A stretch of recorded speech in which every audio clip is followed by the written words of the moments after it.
All right, everybody, welcome back to the number one television program in the history of the entire universe. I am Brian Lee Durfee, author of The Forgetting Moon, The Blackest Heart, and The Lonesome Crown, all three books published by Simon & Schuster's Saga Press. Now, today I'm going to be showing you my top 10 favorite Stephen King book covers. Now, a lot of you that have followed my channel know that I used to be an illustrator. I did paintings for Magic the Gathering. I did paintings for Dungeons and Dragons. I did a lot of gallery artwork. I no longer do artwork or illustrations. I write books, but still I love graphic design and cover illustration. And with every book review I do, I always start out by mentioning the covers and the design of the book. That's a big part. I mean, I love book cover design and illustration. If you've seen any of my book reviews, you know that. And I've gotten a lot of requests from people. I mean, probably my most requested video topic is, why don't you start doing top 10 lists of your favorite artwork that you see on books? And so this is going to be the first one. The very first one. We'll do Stephen King, we'll do a lot of other authors, and then we'll do like fantasy art in general, and then like science fiction art in general, and Western art in general. We'll do a whole bunch of them. But today we're going to do my top 10 Stephen King book covers. Because I believe the book cover sells the book. I believe sometimes the book cover gives you an automatic feeling of what the book is going to be about.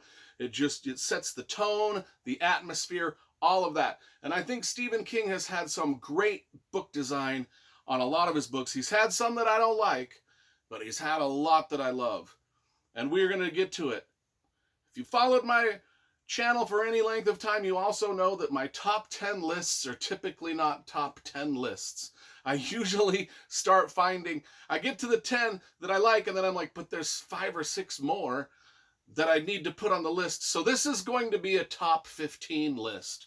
All right. And starting at number 16, we're going to go straight to the Dark Tower series. And this is a series of books where the paperbacks were released. These 6 paperbacks were released, so when you put them all together, they make a continuous painting. And it is just really cool. And the artist that did this was, I believe, Kevin Morrow. I don't know if I'm pronouncing that name right. But as you can see, I just think that's dope. It's one of my favorite little book collections I've got. And I will make sure that I got the name of the artist right. It is Tony Morrow. Tony Morrow, not Kevin. I don't know who Kevin Morrow is, but Tony Morrow did those covers, and they are cool. You just see how they blend together. So cool. So that's kind of my number 16 honorable mention. And those covers are awesome. So you only know that it's going to get better from here on out. So coming in at number 15 and 14 together are Richard Bachman, The Regulators, and Stephen King, Desperation. Of course, we know that Richard Bachman is Stephen King. That's it's his pseudonym. But I liked these. These came out in the late 1990s as a set. Both of them came out on the same day. You found them in the bookstore sitting right next to each other, and they had these just really funky covers that I loved, and the covers were wrap around both, and they were just cool. And I thought that they worked really well together. And the artist of these was, Mark Ryden did both of these covers.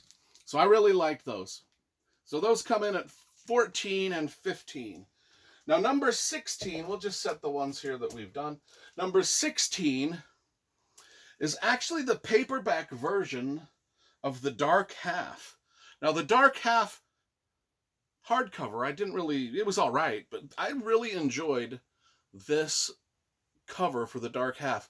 I really like that illustration, and I like the gold foil font that they use in the Stephen King with I don't know what font they used, but it's dope. And the cover illustrator, I might not be mentioned in the jacket here, but it was not mentioned. Mystery painter, but I like that. This was just it screams out horror novel from the 1980s. That's number 13. Number 14 is a very modern, one of his more modern. I think you're gonna see that most of the covers I like are from generations ago, from the 80s and 70s and stuff. But this one was this was about 4 years ago, and I really loved the cover for The Outsider. I liked the glowing eyes. I liked the upside down guy, and if you can, now he's not upside down, but now he is upside down. It's just a really cool thing, and the theme of the theme is silver and black. And I don't know if there would be any reason why I would like silver and black themed stuff, but I do. I do. Number 12, and anytime you can put a scarecrow on a cover, I'm going to be sold. Now, this is another one of those great 1980s, it just says nostalgia. It just says, everything about this says Stephen King. This is a book of short stories, a collection of short stories, nightmares and dreamscapes, and this just screams Stephen King novel all over it. Well, one of the reasons it screams Stephen King novel is because it is one, and his name is there, really, anyway. I like this cover. By the way, all of these are going to scream Stephen King. From a Buick 8, I really like this airbrush painting of this car that goes from badass car to police car. And if you've seen if you've read the book, I was going to say if you've seen the movie, it's just a really great wraparound. Again, one of the ones that came out, this is probably about 20 years old. The illustrator of this one is, let's see, Mark Stutzman. Mark Stutzman. By the way, this is the one of the Stephen King books that I have signed. Anyway, speaking of Stephen King and cars, this is just one dope cover. Again, this not only does this scream Stephen King, this screams early 1980s Stephen King. Not late 80s, not 90s, not late 70s. This is like 1980. When did this even come out? I could be way off my rocker. This was published in 1983. I did it. I like it because, even on the back we've got Stephen King sitting on the car. But I love another airbrushed little icon, a little logo with the screaming skull guy, car shape. Just absolutely says horror novel from the 80s in every sense of the word. Exit only. That was number 15, 14, 13, 12, 11, 10, 9. We're up to number 8, I think. 7, 6, 5, 4, 3, 2. I don't know. We're somewhere in the 8 region. Sleeping Beauties. This is another more modern book of Stephen King's, but I absolutely adore the color of this, the design of it, and what's going on in the background. And if you've read the book, and I just listened to this on Audible recently, that all makes sense. And the artist of this one was Tim Tierney. Tim Tierney did the illustration. I liked the Sleeping Beauties cover. I thought it was a really elegant, nicely done cover. That's number 8, 7, or 9. I don't know. 1, 2, 3, 4, 5, 6, 7. Yeah, that was 9. So this is number 8, and it's Joyland, the hard case crime, Joyland. I like this. This is Glenn Orbick. I don't even think I need to look that up. I can recognize Glenn Orbick's paintings, and I better make sure that it is. Yes, Glenn Orbick. I like it. It's got the girl. It just looks like an old-time 1950s crime novel. super dope. I love the hard case crime look. And I think Stephen King's done 3 books for hard case crime now. Can't remember the names of them. Later and Colorado Kid and Later. There we go. Okay, now this one I like so much. I actually have a tattoo of this one on my shoulder. I'm not going to show you, but it's there. Trust me. It's above my Lord of the Rings tattoo. Anyway, it's The Stand, the unabridged, uncut version of The Stand. I love this illustration here. And this one was done by, well, I don't know. We might not know this one is a mystery illustrator, but I really like this. Not only because it's my favorite novel of all time, but that's just a cool illustration. We'll put this one here. Number 1, 2, 3, 4, 5. 1, 2, 3, 4, 5. That was 6. This is 5. So 5 is the iconic cover for It. The little paper boat going into the sewer grate with the monster and just big, bold, in your face, It. Stephen King. This screams It more than it screams Stephen King, but it still screams both. And then we got a nice picture of Stephen King. I think he's jamming out on a guitar. But anyway, that is my number 5 favorite Stephen King cover. Okay, number 4, and this is a great one, and I don't know if let's see if I can find the illustrator before I show it. The illustrator is not listed. Sorry, folks, but it is Pet Sematary. That, my friends, is a really cool piece of artwork. And I love the contrast of the handwritten Sematary with the misspelled word and the Stephen King and the very like Times Roman font or whatever it might be.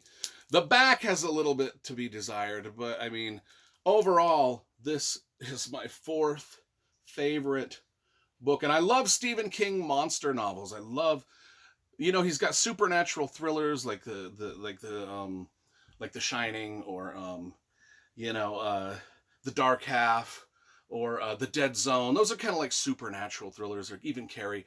I like his monster novels about crazy animals. And speaking of crazy animals, my 3rd favorite cover of all time, and this should really be number 1, but that's Cujo. This is just, this is really, really striking. Just the fangs, the slobbering mouth, that's it. That's all you need. And this one just absolutely, this one screams out late 1970s horror. This is like Jaws, Cujo, those are iconic monsters. And I don't know who did this illustration. We shall see if it's listed. Jacket illustration by Stephen Stroud. Good job, Stephen Stroud, and good job, the publisher, for doing a really super cool cover. I often wondered why sometimes they put a novel by all right. None of the others have that. Okay, my 2nd favorite Stephen King cover of all time, and this is probably from one of my favorite book cover illustrators of all time, and that is the Michael Whelan version of book number 7 in The Dark Tower, just titled The Dark Tower, of the gunslinger with his pistol, his rose, the Dark Tower behind him, the whole thing wraps around, and it's just such a good cover. But Michael Whelan never misses on any of his stuff, and this book even has like inside illustrations too. But this is my number 2 favorite Stephen King book cover, and it's just cool. This is just the definition of cool. And Michael Whelan is probably the best cover illustrator in the history of cover illustration. So my number one, and this is just a personal taste. People are going to be like, how about, is that your number one? But it is, because I think this one says everything it needs to say.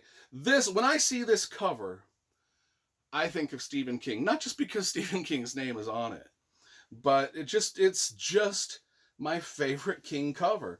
It says everything I want to say, and that is Needful Things. The atmosphere, what it's doing, I like it. It's a small town scene of a little small town shop with the gold leaf cover and the Stephen King name, and it wraps around. It just looks really cool. On the back side, we've got the darkness. And then what I like even more is the paperback version that I got is even, I think, designed a little better. I like the I like that the font has been moved up, and we can see a little bit more of this going on. Well, maybe, I don't know. I like the embossed gold raised foil of this. To me, when I think of Stephen King cover illustration, I always think of Needful Things. It's always just been one of my favorite. I gravitate towards it. I don't know why. If you think this is like average, that's cool. It just has a lot of nostalgia for me personally. And those, my friends, are my favorite. What video was this? Oh, covers of Stephen King, and ranked in order. And this one wins. This one wins. It wins. It just wins. In my book, it just wins.